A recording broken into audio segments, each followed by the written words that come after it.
No Brasil, 1% dos mais ricos tem a posse de 50% da riqueza nacional.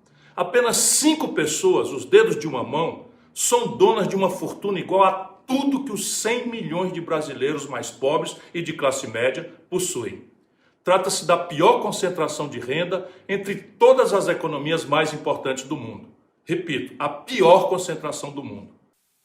Alguns querem que eu taxe grande fortuna no Brasil. É um crime agora ser rico no Brasil. A França, há poucas décadas, fez isso. O capital foi para a Rússia. Porque você pode taxar grandes fortunas e elas voarem para outro país. Eu lembro que a França taxou as grandes fortunas e muitos empresários foram... Fazer os super ricos pagar impostos não só é possível, como absolutamente necessário. É uma forma de acabar com a pouca vergonha de pobre pagar mais imposto do que rico. Primeiramente, ambos mentem ao dizer que a França criou um imposto sobre grandes fortunas, e os ricos fugiram para a Rússia. O imposto sobre grandes fortunas existe na França desde 1982. O que aconteceu foi que, em 2012, o então presidente, François Hollande, aprovou uma lei que os ricos teriam que pagar 75% de imposto sobre suas rendas anuais. No Brasil, nunca tivemos nenhum imposto sobre grandes fortunas, mesmo sendo um dos países mais desiguais do planeta.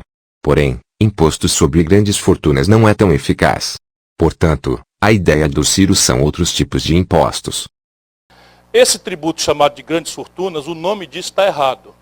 Na verdade, isso é um imposto de renda sobre patrimônio e renda. Então, essa é sobre patrimônio. Porque quem inventou esse papo furado de grandes fortunas foi o PT. E aí distorce tudo, porque modernamente não existe mais grande fortuna, é tudo holding. Então você pega o Tasso Gereissati, a gente conhece, meu querido amigo, é rico. O Tasso Gereissati deve ter aí um prolabore, pelo qual ele paga 27,5% de 30 mil, 25 mil reais por mês, e olhe lá. O que é que tem? Todo o resto vai para holding, tá certo? Se falar em grande fortuna, está falando de pessoa física, mas se eu falo em patrimônio, estou podendo avançar para pessoa jurídica. E você tem que achar uma alíquota de equilíbrio. Portanto, ela não pode ser exacerbada. A alíquota que eu estou ensaiando é progressiva e vai de 0,5% a 1,5%. Na pior hipótese, a gente arrecada 30 bilhões de reais por ano. E na melhor hipótese, podemos chegar a uns 50 bilhões de reais por ano, dependendo também do nível vamos dizer, de gestão da conta de capital, que você tem que vir casado com isso daí. Porém, para você achar no Brasil dinheiro para financiar uma reversão do quadro, você pergunta, nós estamos bem mais avançados. Por exemplo, no ano crítico que eu mostrei os números para o prefeito, né, de colapso da dívida, de déficit fiscal monstruoso, etc., o Brasil abriu mão de arrecadar 340 bilhões de reais de renúncia fiscal. Não estou falando de sonegação, não. Renúncia fiscal. Boa parte delas tem retorno. Por exemplo, nós do Ceará trabalhamos com o empresariado na base de renúncia fiscal, porém tem uma contrapartida socialmente defendida por qualquer do povo. Pergunta aqui, senador Pompeu, se eles acham justo que a gente abra mão para poder ter uma indústria que emprega 2.400 pessoas. 100% dos cearenses, ou enfim, não é nada mais de 100% no Brasil, porque infelizmente tem gente que acredita que a Terra é plana, e não está entendendo até agora porque que os japoneses resolveram fazer os jogos tudo de madrugada. Essa piada eu vi na internet, eu achei muito boa. Foi. Então tem gente que defende a Terra plana e tal, mas 90% do povo sabe que tem. No Brasil, isso perdeu a noção completa. Então eu estou citando um exemplo porque ele é muito agressivo, muito provocador, que é aquele Salim Matar, dono da Localiza. Onde é que já se viu você dar incentivo fiscal para locadora de carro? Aí é o seguinte, se você tiver uma Localiza aqui, em Senador Pompeu, você vai olhar a placa do carro, é Belo Horizonte. Por quê? Será que esse carro foi lá em Belo Horizonte emplacar para não pagar IPVA? Pô? Aí um motoqueiro que vai entregar uma pizza aqui mais tarde, correndo, esfolegando para ganhar R$4, R$5 no carreto, paga 4% do valor da moto dele. O Salim Matar não paga IPVA por uma frota de carros.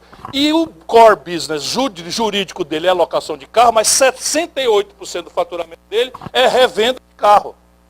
Por quê? Porque ele conseguiu um regime também com renúncia fiscal de compra direta das montadoras, sem pagar imposto, e depois vende o carro, deprecia o carro como bem de capital, abate como no lucro presumido, e vende o carro sem imposto porque ele está se desfazendo de patrimônio.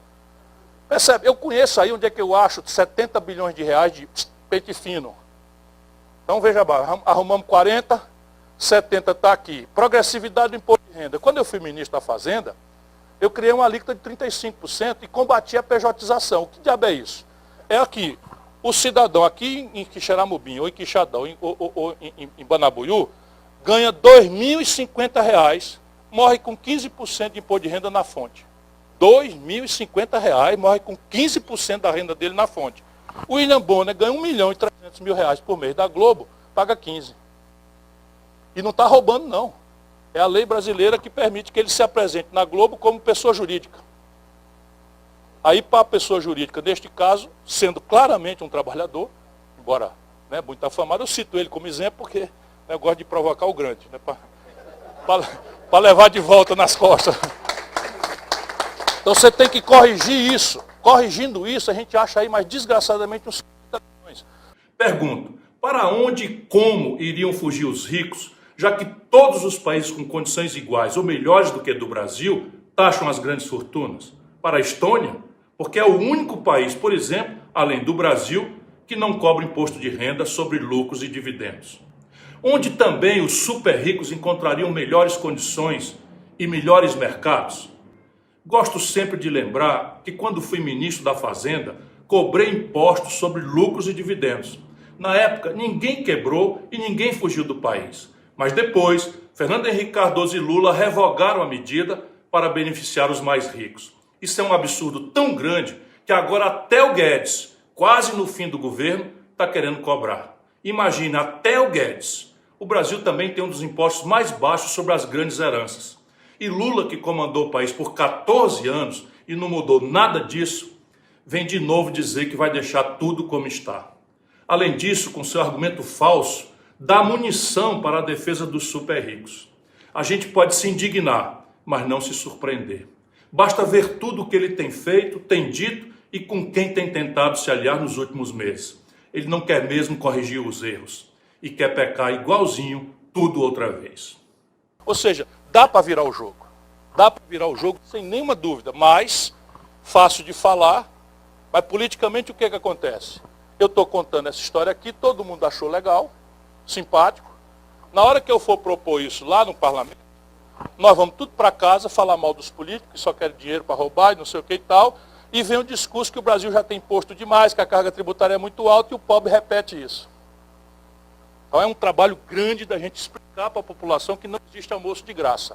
E aí a ideia é vincular o imposto sobre os grandes patrimônios, com alíquota moderada, a um programa de renda mínima cidadã para sempre, acessível a qualquer do povo que dele precise.